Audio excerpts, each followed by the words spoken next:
वार्तांकन रोखठोक बातमी। ब्रह्मपुरी येथील social media reel star Rohini Paradhya वय वर्ष 25 हिचा आत्महत्या प्रकरणात तब्बल 23 दिवसांच्या तपासानंतर मंगळवेढा पोलिसांनी महत्त्वाची कारवाई करत तिचा पती निलेश विलास पाराध्य याच्या विरुद्ध गुन्हा दाखल केला। पतीकडून होत असलेल्या शारीरिक व मानसिक छळाला कंटाळून रोहिणीने आत्महत्या केल्याचा आरोप फिर्यादीत करण्यात आला आहे।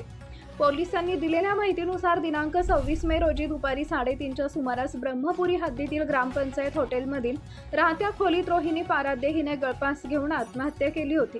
या घटनेनंतर आत्महत्येमागील कारणांबाबत विविध तर्कवितर्क व्यक्त होत होते।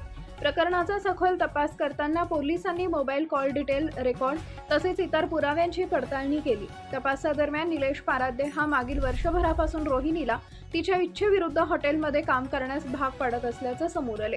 तसेच घरगुती कारणांवरून वारंवार वाद घालणे, भांडणे करणे आणि अधूनमधून मारहाण करून तिला शारीरिक व मानसिक त्रास देत असल्याचं तपासात निष्पन्न झाल्याचं पोलिसांनी सांगितले।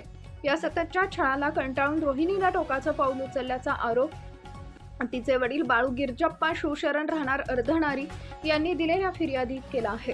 या फिर्यादीवरून मंगळवेढा पोलीस ठाण्यात निलेश विलास पाराध्य याच्या विरुद्ध भारतीय न्याय संहिता BNS कलम 108, 115, 2, 352 व 351(2) अन्वये गुन्हा दाखल करण्यात आला आहे। या प्रकरणाचा पुढील तपास पोलीस उपनिरीक्षक नागेश बनकर करत असून या कारवाईमुळे रोहिणी पाराध्य आत्महत्या प्रकरणाला नवे वळण मिळालं आहे। महाराष्ट्रातील महत्त्वाच्या आणि ताज्या बातम्या पाहण्यासाठी आमच्या जय हो न्यूज चॅनलला सबस्क्राइब करा आणि बेल आयकॉन प्रेस करा।